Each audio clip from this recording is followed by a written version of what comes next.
Vítám vás opět u nového videa a tentokrát se budeme bavit o psychotronických schopnostech, konkrétně o telekinezi. A protože psychotronika, a zejména telekineze, je jednou z mých hlavních specializací, rád bych se tím v následující sérii videí zabýval a trochu vám to přiblížil. Bude se jednat o sérii kratších, stručných videí, ve kterých si řekneme, jak to funguje, jak se vyhnout chybám a případně budu odpovídat na vaše konkrétní dotazy. Samozřejmě nebudou chybět ani praktické demonstrace, které budou tvořit podstatnou část obsahu a kterými se budu snažit toto téma demystifikovat.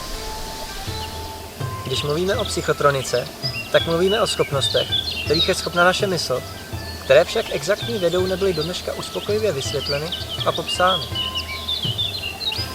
To nicméně neznamená, že tu ty schopnosti nejsou, jenom o nich pořádně nevíme, nebo alespoň většina z nás. Ve skutečnosti tu jsou s námi tyto schopnosti už od nepaměti. Jsou staré jako lidstvo samo. Takže nejen, že mystikové v minulosti znali tajemství, jak takové schopnosti nabít, ale i v dnešní době existuje plno lidí, kteří usilovnou prací na sobě dokázali tyto schopnosti probudit. Jedním z hlavních problémů dnešní doby je však fakt, že lidé umí téměř cokoliv napodobit trikem či iluzí, a tak se víra ve skutečné schopnosti jaksi vytrácí. Já se o toto téma zajímám léta, mám plno praktických zkušeností a znám spoustu lidí, kteří se tím rovněž zabývají. Dovolte mi tedy předat vám mé zkušenosti, ať mohu přispět k vyvrácení nepravd, které světem kolují. Nedělám si však žádné iluze. Kdo věřit nechce, ten neuvěří, ať už mu předložíte jakýkoliv argument či důkaz. Videa jsou tedy určena primárně pro otevřeně smýšlející lidi, kteří na sobě chtějí pracovat. Případně pokud jste zvědaví a zajímá vás něco nového. Rozeberme si tedy jedno po druhém. Co je to telekineze, kde se vzala a jak vypadá v praxi? Termín telekineze je složený z řeckých slov tele a kinezis, kde tele znamená vzdálený a kinezis pohyb. Dohromady to pak můžeme označit jako vzdálený pohyb nebo pohyb na dálku. Můžeme tedy říct, že se jedná o manipulaci s fyzickou hmotou, aniž bychom se jí však fyzicky dotkli. Manipulace je namísto toho provedena pomocí naší mysli a vůle. Tolik k úvodu. Pojďme se ní podívat do minulosti.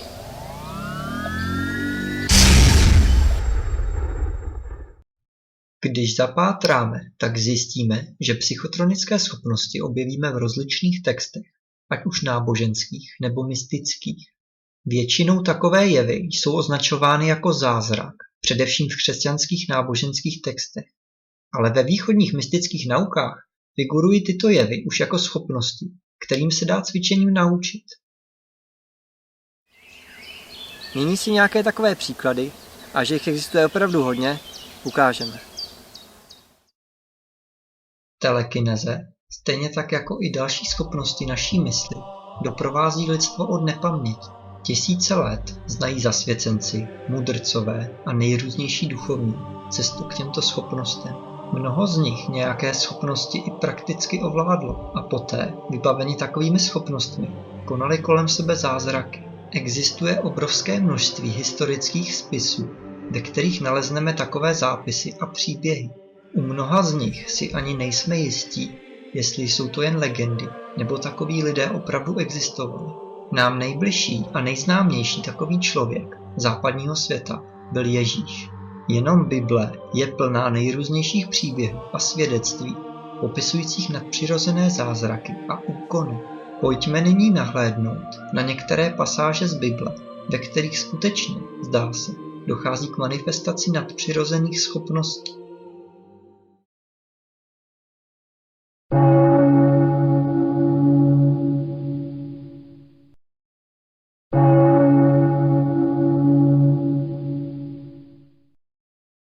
Potom Hospodin Mojžíšovi řekl: Napřáhni ruku k nebi, ať se nad celou egyptskou zem spustí krupobytí.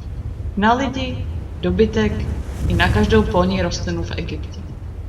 Mojžíš napřáhl svou hůl k nebi a v tom Hospodin spustil hromy a kroupy a k zemi začaly šlehat blesky.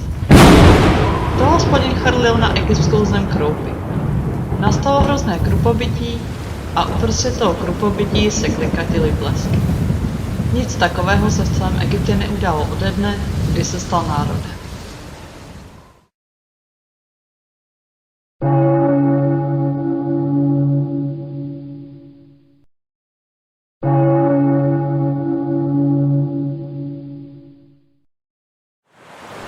Mojžíš pak napřáhl ruku nad moře a Hospodin se do moře opřel silným východním větrem. Ten vanul celou noc, až se z moře stala souš. Vody se rozestoupily a synové Izraele prošli skrz moře suchou nohou. Vody jim byly stěnou po pravici i levici.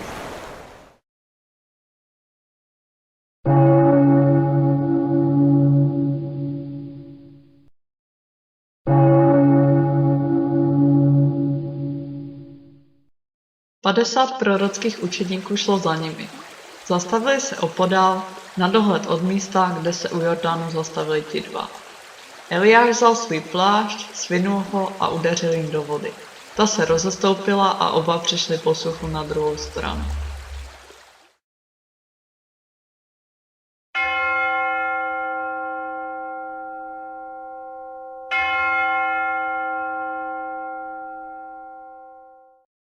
A když přišli k zástupu, přistoupil k němu jeden člověk, padl před ním na kolena a řekl: Pane, smiluj se nad mým synem, má padoucnici a hrozně tím trpí.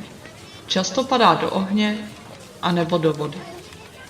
Přivedl jsem ho ke tvým učedníkům, ale nemohli ho uzdravit. Vy nevěřící a zvrácené pokolení, zvolal Ježíš. Jak dlouho ještě budu s vámi? Jak dlouho vás budu snášet? Přiveďte mi ho sem. Ježíš pak tomu démonovi pohrozil a on vyšel a chlapec byl v tu chvíli uzdraven. Učedníci později přišli za Ježíšem a v soukromí se ho zeptali: Proč jsme ho my nemohli vyhnat? Kvůli své malověrnosti, odpověděl jim. Amen, říkám vám, budete-li mít víru jako zrnko hořčice, řeknete téhle hoře: Přejdi odsud tam, a ona přejde a nic pro vás nebude nemožné.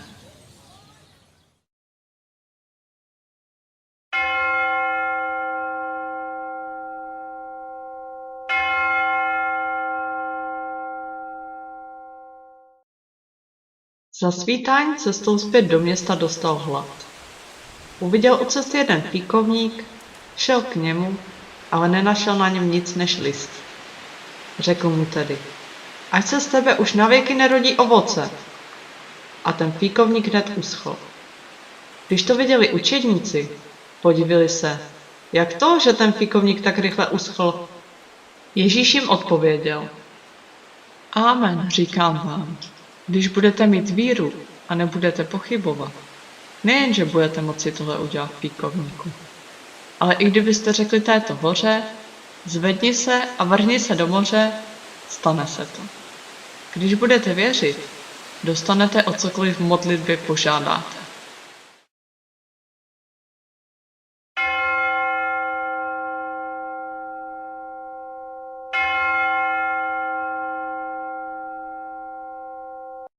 Apoštolové Pánu řekli: Dej nám víc víry. Kdybyste měli víru jako hořčičné zrnko, odpověděl Pán, řekli byste této moruši: Vykořeň se a přesaď se do moře, a poslechla by vás.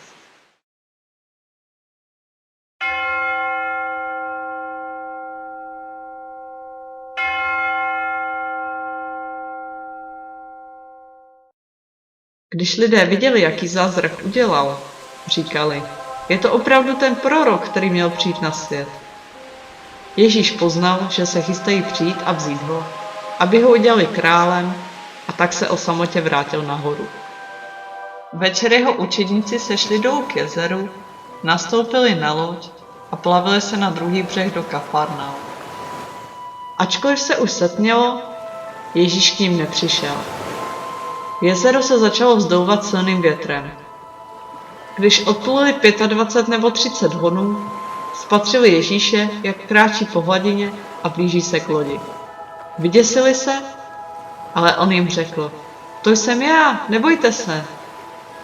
Tehdy ho ochotně vzali na loď a ta se hned ocitla u břehu, k němuž pluli.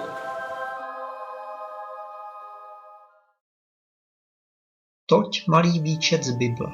Pojďme nyní ještě krátce nahlédnout na zkazky o nadpřirozených schopnostech, které najdeme ve východních kulturách. Ve východních naukách je možné nalézt pojem siddhi. Tento pojem znamená v podstatě úspěch a naplnění, ať už se jedná o mimořádný úspěch těla, duše či ducha. Odkazuje tento pojem přímo na speciální schopnosti, které lze nabít pokročilými meditačními technikami. Ačkoliv však východní nauky a filozofie běžně uznávají nadpřirozené schopnosti a jejich možné získání, staví se k nim spíše odtažitě, z jednoho prostého důvodu. Jakkoliv jsou pro nás takové schopnosti zajímavé a přitažlivé, tak ve výsledku pouze oddalují naší cestu ke skutečnému osvícení.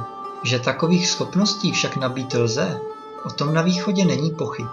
Například v jedné ze sbírek, která tvoří část buddhistických súter a jsou v ní zapsány verše a učení Buddhy, se přímo píše, že pokud mnich ovládne určité pokročilé koncentrační techniky, tak to vede k aktivaci nadpřirozených sil a probuzení.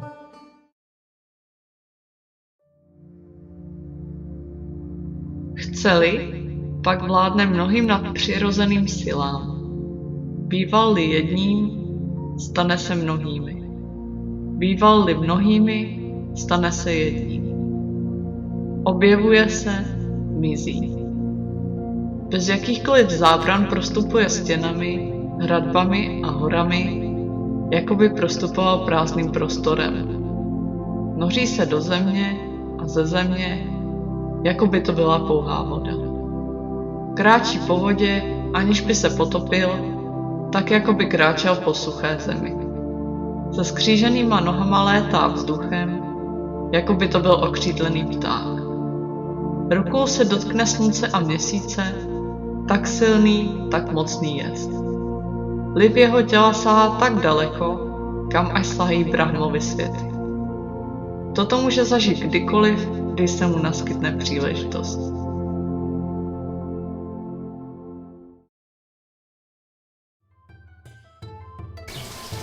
To byl pouze malý výčet jevů, které velmi dobře svým popisem odpovídají psychotronickým schopnostem.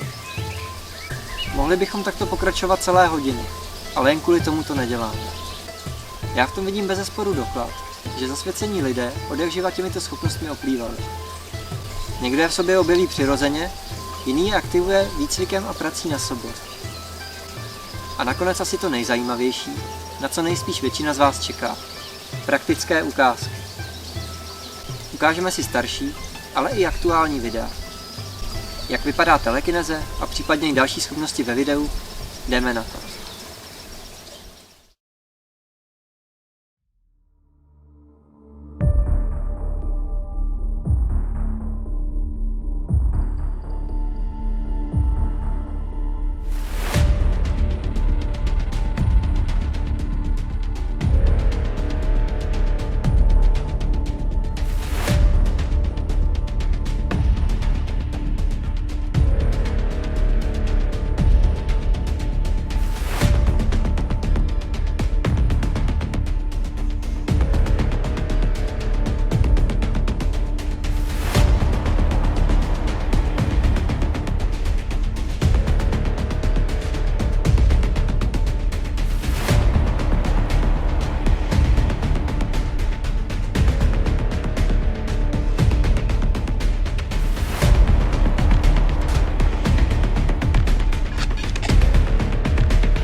To je pro dnešek všechno, ale určitě se těšte na další videa, kde si ukážeme, jak telekineze funguje, jak s ní začít a zodpovíme si mnoho dalších otázek.